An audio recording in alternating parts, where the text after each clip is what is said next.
দর্শক, আমি মোহাম্মদ আজিদুর বিশ্বাস, আর আমি এই মুহূর্তে রয়েছি নড়াইল জেলার লোহাগড়া কাশীপুর ইউনিয়নের এরেন্দা বাজারে। আর আজকে জানেন যে সাপ্তাহিক হাটবার, আর এখানে কিন্তু নড়াইল জেলা প্রশাসকের কার্যালয় হতে এখানে সঞ্জয় ঘোষ এক্সিকিউটিভ ম্যাজিস্ট্রেট এবং সহকারী কমিশনার ভূমি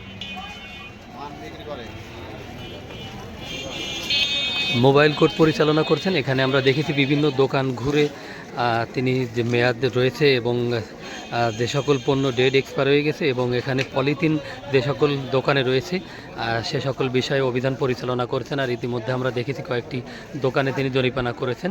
বিপ্লব সার দোকানে তিনি 1000 টাকা জরিমানা করেছেন পলিথিন রাখার দেয়।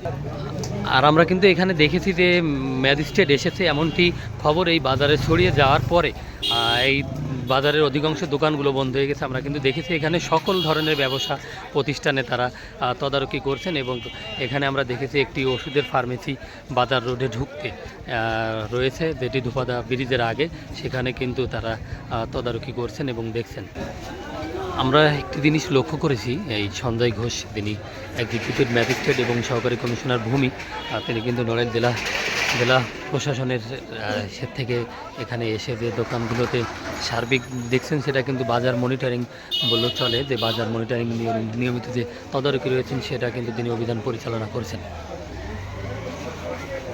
আমরা যে জিনিসটি লক্ষ্য করেছি সেখানে কিন্তু তিনি বিভিন্ন মুদি দোকান সহ বিভিন্ন দোকানে যে দেখছেন মেয়াদ সহ যে তদারকির যে বিষয়টি রয়েছেন বাজার মনিটরিং, সেটাও তিনি কিন্তু এখানে দেখছেন এবং যেটা সরকারি নির্দেশনা রয়েছেন এবং নিয়মভঙ্গকারীদের তিনি এখানে ভ্রাম্যমাণ আদালতের মাধ্যমে মোবাইল কোর্ট পরিচালনা করে জরিমানা আদায় করছেন।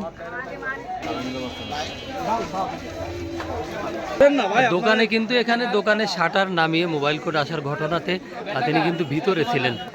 বেরসিক যে এক্সিকিউটিভ ম্যাজিস্ট্রেট রয়েছেন সঞ্জয় ঘোষ, তিনি কিন্তু পরবর্তীতে দোকানে শাটার খুলে তাকে পেলেন ভিতরে, দেখছেন দোকানের ভিতরে ছিলেন।